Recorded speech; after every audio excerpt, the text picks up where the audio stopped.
भारत माता की। भारत माता की। ಬೆಂಗಳೂರಿನ ನನ್ನ ಸೋದರ ಸೋದರಿಯರಿಗೆ ನಮಸ್ಕಾರಗಳು. ತಾಯಿ ಭುವನೇಶ್ವರಿ, ತಾಯಿ ಅಣ್ಣಮ್ಮ, देवी बनशंकरी, श्री दोडा गणपति और श्री दोदा बसवना के चरणों में मेरा प्रणाम। आज पूरे बेंगलुरु में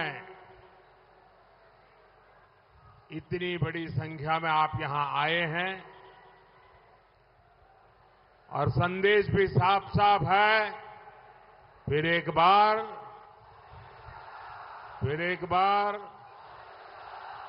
भाई और बहनों, 2014 में और 2019 में आपने रिकॉर्ड सीटें जीताकर जो मजबूत सरकार बनाई, उसने देश को मजबूत बनाया है। तब दुनिया भारत को फ्रेजाइल 5 में गिनती थी। दुनिया सोचती थी भारत खुद तो डूबेगा, हमें भी ले डूबेगा। भारत के बैंक बड़ी क्राइसिस में थे। हजारों करोड़ के स्कैम्स ने विदेशी इन्वेस्टर्स में डर का माहौल पैदा कर दिया था। एक वो समय था, एक आज का समय है। आज जब देश भारत से दुनिया में कहीं पर जाइए, सब देश भारत से दोस्ती मजबूत करना चाहते हैं। आज इन्वेस्टर्स भारत में रिकॉर्ड पैसा लगा रहे हैं। आज भारत रिकॉर्ड एक्सपोर्ट भी कर रहा है और मैन्युफैक्चरिंग में भी नए रिकॉर्ड बना रहा है। तब भारत दुनिया की 11वें नंबर की इकोनॉमी था। आज भारत दुनिया की टॉप 5 इकोनॉमी में से एक है। आज भारत फॉलो करने वाला नहीं, बल्कि फर्स्ट मूवर हो गया है भारत। और ये चेंज आपने देखा है, सिर्फ और सिर्फ ये 10 ईयर में आया है। और इसका मूल कारण क्या है? इतना बड़ा परिवर्तन आया कैसे? ये परिवर्तन किसने किया?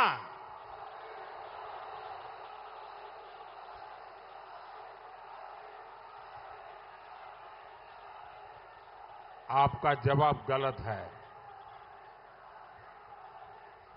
ये परिवर्तन आपके एक वोट ने किया है।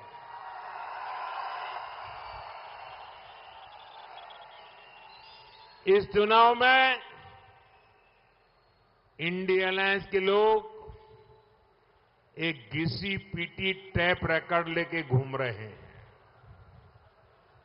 और मोदी और उसके साथी ट्रैक रिकॉर्ड के साथ बेंगलुरु के लोगों से, आप सभी से फिर एक बार आशीर्वाद मांगने आया हूं।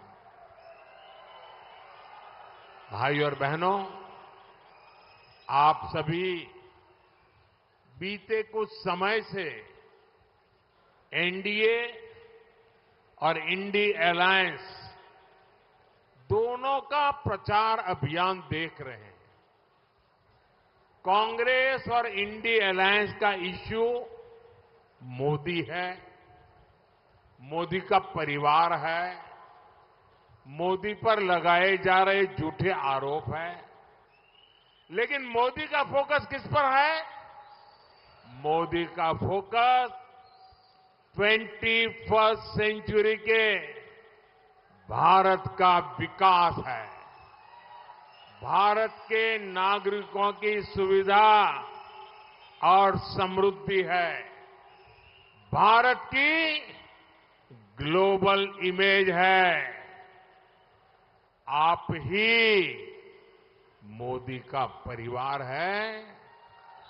मेरा भारत मेरा परिवार है। साथियों, आप भली भांति जानते हैं, मैं एक साधारण गरीब परिवार से आया हूं, इसलिए जानता हूं कि ईज ऑफ लिविंग क्या होती है, डिग्निटी ऑफ लाइफ क्या होती है। आज जब भारत में तेजी से अर्बनाइजेशन हो रहा है, तब शहरों में रहने वाले गरीब, यहां के मिडिल क्लास, उसकी क्वालिटी ऑफ लाइफ में बहुत सुधार आना चाहिए। वो बहुत जरूरी है। इसके लिए एनडीए सरकार सोशल, फिजिकल और डिजिटल इन तीनों प्रकार के इंफ्रास्ट्रक्चर पर रिकॉर्ड इन्वेस्टमेंट कर रहा है। साथियों, पिछले 10 इयर्स में एनडीए सरकार द्वारा शहरों में गरीबों को करीब 1 करोड़ पक्के घर दिए गए। इनमें से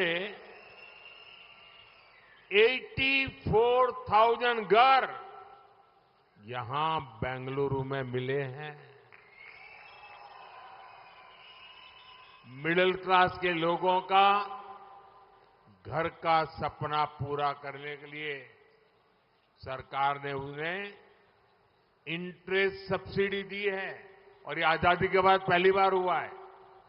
ऐसा करके हमारी सरकार ने मिडिल क्लास के 60,000 करोड़ रुपए से ज्यादा सेव कराए हैं। गरीब और मिडिल क्लास के घर इनकम्प्लीट न रहे। जो बिल्डर है वो आधा अधूरा छोड़ करके पैसे दबा करके चला न जाए। मध्यम वर्ग के परिवार का सपना टूट न जाए, इसके लिए एनडीए सरकार ने रेरा कानून बनाया। आज बेंगलुरु के भी 3,000 से ज्यादा हाउसिंग प्रोजेक्ट रेरा के तहत कवर्ड है। उसके कारण जो एग्रीमेंट हुआ है वैसा ही मकान बनाकर देना पड़ता है। जो मटेरियल लिखा है वो ही मटेरियल उपयोग करके देना पड़ता है। आप अपने क्लाइंट को गुमराह नहीं कर सकते, उसको लूट नहीं सकते। ऐसा रेरा कानून आप सब नागरिकों की भलाई के लिए बनाया है। 2014 से पहले आपकी 2 लाख की एनुअल इनकम पर ही इनकम टैक्स लग जाता था। आज आपको 7 लाख रुपीस तक की इनकम पर कोई टैक्स नहीं देना पड़ता। 2014 से पहले अलग अलग तरह के इनडायरेक्ट टैक्सेस आपके कपड़ों का बिल, रेस्टोरेंट में खाने का बिल, हर तरह के खर्चे बढ़ा देते थे। जीएसटी लागू होने के बाद ये इनडायरेक्ट टैक्सेस भी कम हुए हैं। इससे भी आपके थाउजेंड्स ऑफ करोड़ रुपीस खर्च होने से बचे हैं। जो एलईडी बल्ब कभी 400 रुपीस का था, हम उसकी कीमत 400 से 40 रुपीस तक ले आए हैं। अब घर घर में एलईडी बल्ब होने से रोशनी ज्यादा मिलती है। बिजली बिल में मिडिल क्लास के करीब 20,000 करोड़ रुपीस हर साल सेव हो रहे हैं। अब तो एनडीए सरकार ने एक और नई योजना शुरू की है, पीएम सूर्यघर मुफ्त बिजली योजना। इससे इलेक्ट्रिसिटी का आपका बिल 0 होगा। इतना ही नहीं, इलेक्ट्रिसिटी से कमाई भी होगी। इतना ही नहीं, अब जमाना ईवी का आ रहा है, इलेक्ट्रिक व्हीकल का आ रहा है। उसके कारण आप अपनी स्कूटी हो, स्कूटर हो, कार हो, अगर वो इलेक्ट्रिक व्हीकल है तो उसका चार्जिंग भी घर में करवा सकते हो और आपको घर में चार्जिंग करने के बाद खुद का ट्रांसपोर्टेशन भी करीब करीब फ्यूल का खर्चा 0 हो जाएगा। साथियों, गरीब और मिडिल क्लास का बहुत बड़ा खर्च हेल्थ रिलेटेड होता है, लेकिन आयुष्मान भारत योजना इसमें गेम चेंजर साबित हुई है। आयुष्मान भारत योजना के चलते आज करोड़ों लोगों को 5 लाख रुपीस तक का फ्री ट्रीटमेंट मिलना सुनिश्चित हुआ है। इससे भी लोगों के 1 लाख करोड़ रुपए सेव हुए हैं।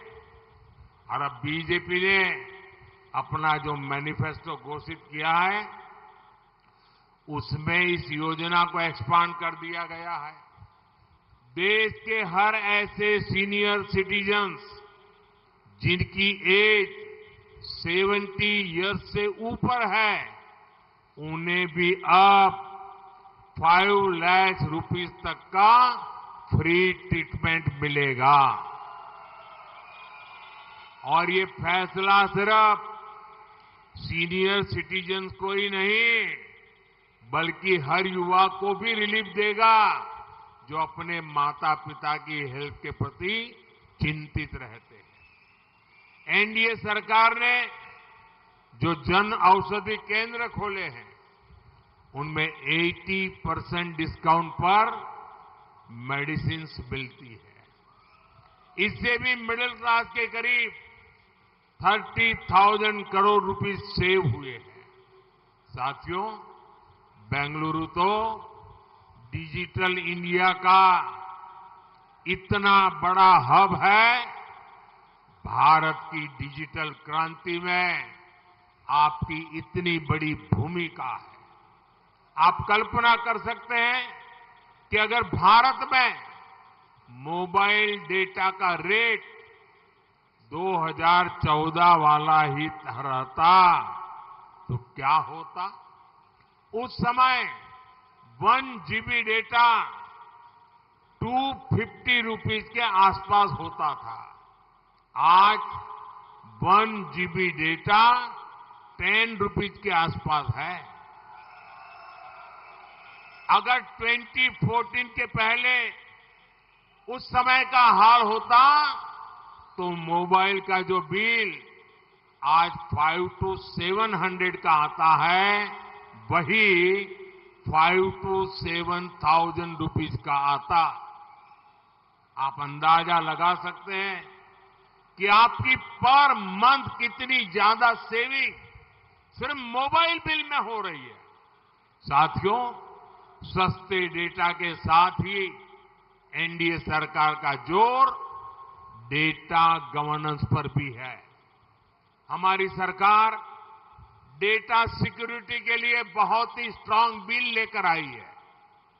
डेटा मोनेटाइजेशन की दिशा में भी भारत तेजी से काम कर रहा है।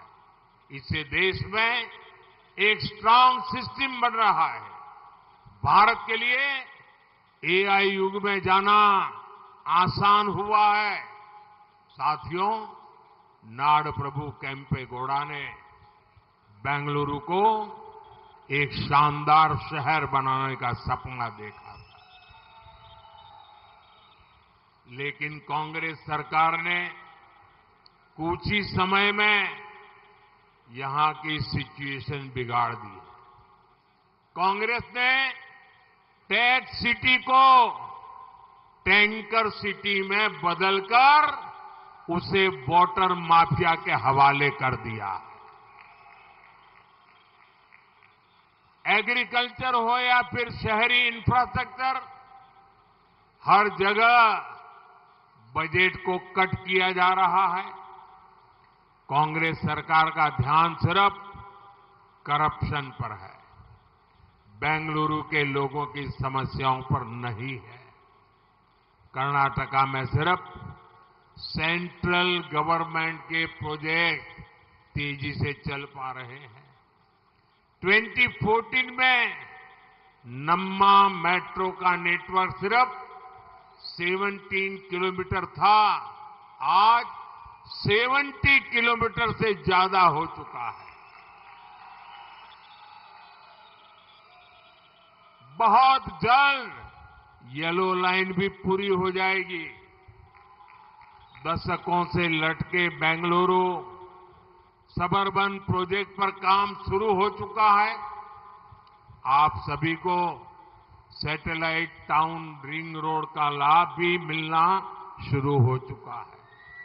भाइयों और बहनों, आज बेंगलुरु के इंटरनेशनल एयरपोर्ट की दुनिया भर में चर्चा होती है। वो दिन दूर नहीं जब भारत के लोग made in India passenger plane में सफर करेंगे।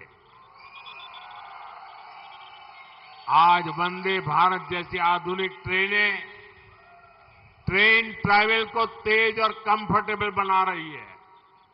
वो दिन दूर नहीं जब कर्नाटका को भी बुलेट ट्रेन की हाई स्पीड मिलेगी। साथियों, बीजेपी सरकार ने देश में नए नए सेक्टरों के दरवाजे खोले। इससे युवाओं के लिए बड़ी संख्या में एम्प्लॉयमेंट के अवसर बने हैं। बेंगलुरु को, यहां के प्रोफेशनल्स को इसका बहुत बड़ा लाभ मिला है।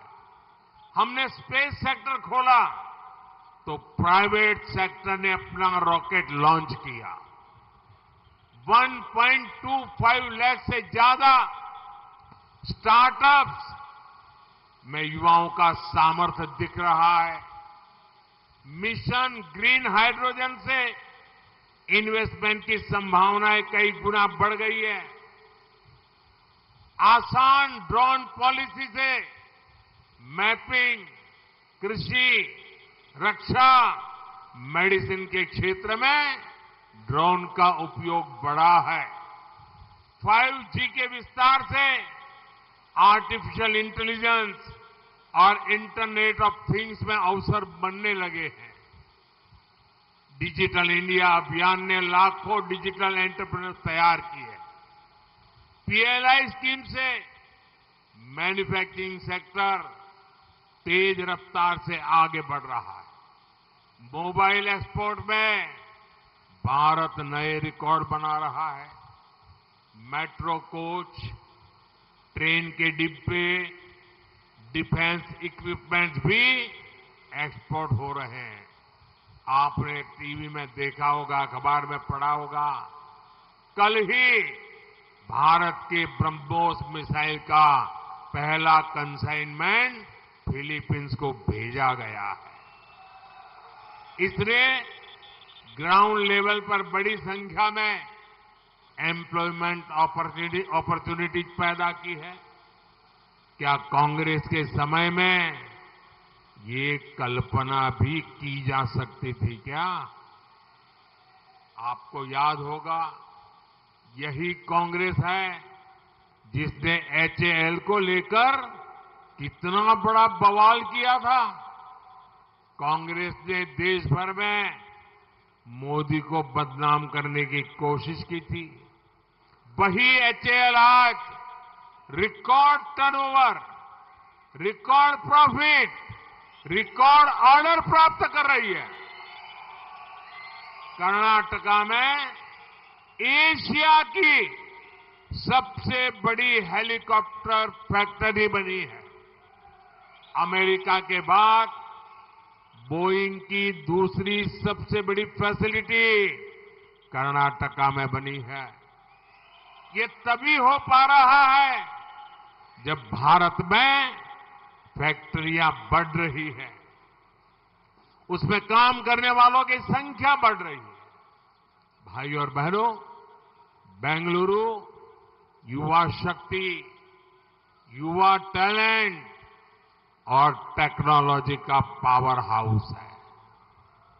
लेकिन कांग्रेस और इंडी गठबंधन टेक्नोलॉजी के विरोधी है।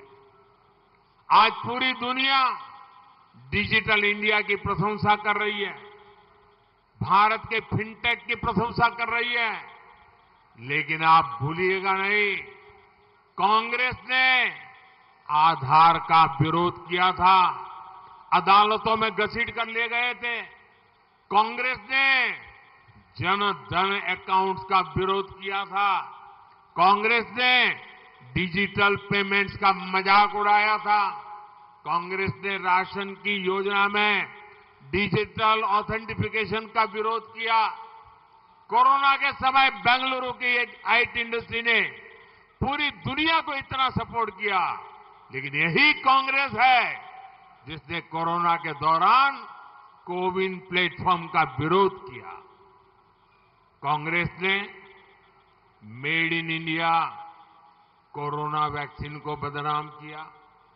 साथियों, मोदी कहता है देश को ग्रीन एनर्जी हब बनाएंगे, फार्मा हब बनाएंगे, इलेक्ट्रॉनिक्स हब बनाएंगे, इलेक्ट्रिकल व्हीकल हब बनाएंगे, सेमीकंडक्टर हब बनाएंगे, ग्लोबल इनोवेशन हब बनाएंगे, ताकि भारत ग्लोबल इकोनॉमी का हब बने। लेकिन कांग्रेस और इंडी गठबंधन वाले कहते हैं मोदी को हटाएंगे। मोदी की गारंटी है 5G के बाद 6G लाएंगे। वो कहते हैं मोदी हटाएंगे। मोदी की गारंटी है AI लाएंगे। वो कहते हैं मोदी हटाएंगे। मोदी की गारंटी है चंद्रयान के बाद गगनयान का गौरव दिलाएंगे, तो वो कहते हैं मोदी हटाएंगे। कांग्रेस एंटी यूथ है, क्योंकि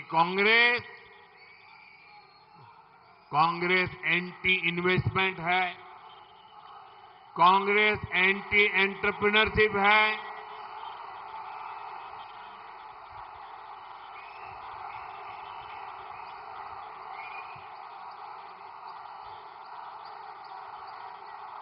कांग्रेस एंटी प्राइवेट सेक्टर है, कांग्रेस एंटी टैक्स पेयर है, कांग्रेस एंटी वेल्थ क्रिएटर है।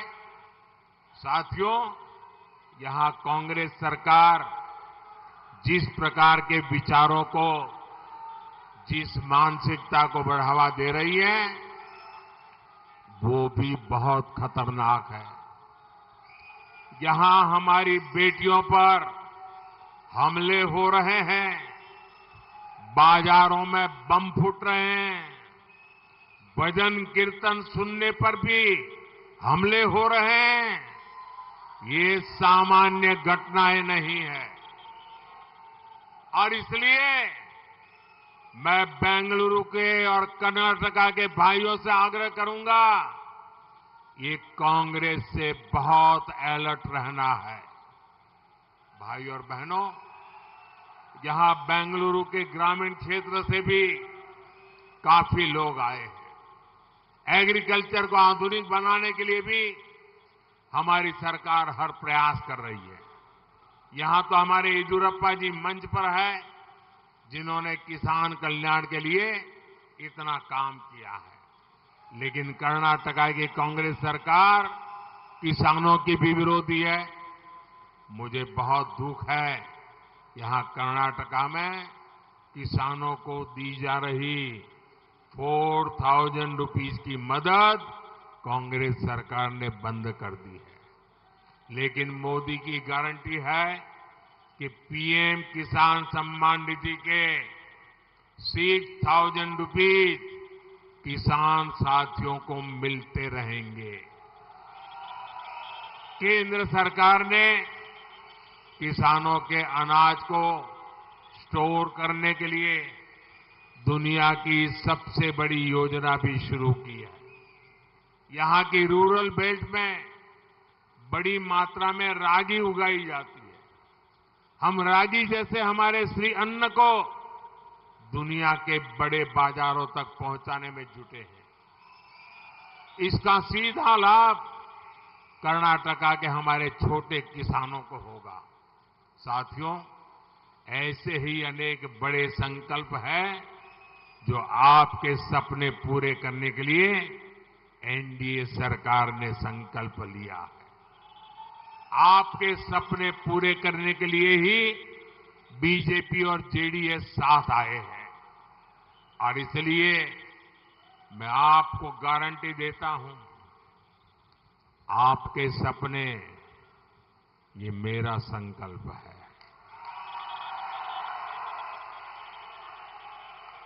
मेरा पल पल आपके नाम, मेरा पल पल देश के नाम। और मैं आपको वादा करता हूं 24/7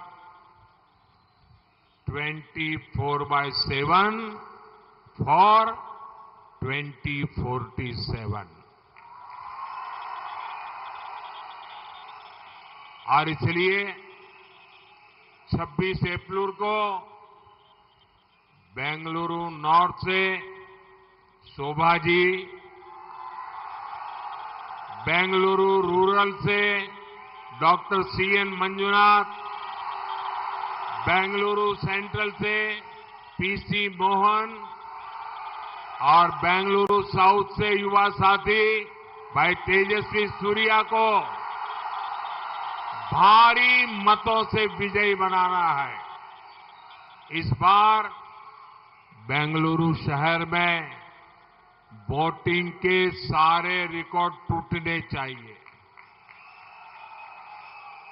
साथियों, वैसे आप सभी के लिए मैंने अपने भाषणों को कन्नड़ा भाषा में ट्रांसलेट करके सोशल मीडिया पर अपलोड करना शुरू किया है। इसमें एआई की मदद ली जा रही है।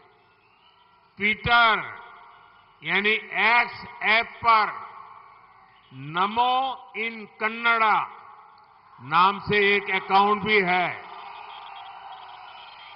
आप इससे जरूर जुड़े और ज्यादा से ज्यादा लोगों को भी इसके बारे में बताएं। मेरा एक काम करना है, करेंगे? मेरा एक काम करेंगे? पक्का? पहले तो ज्यादा से ज्यादा मतदान कराओगे, अपना पोलिंग बूथ जीतोगे, फिर एक मेरा पर्सनल काम करोगे।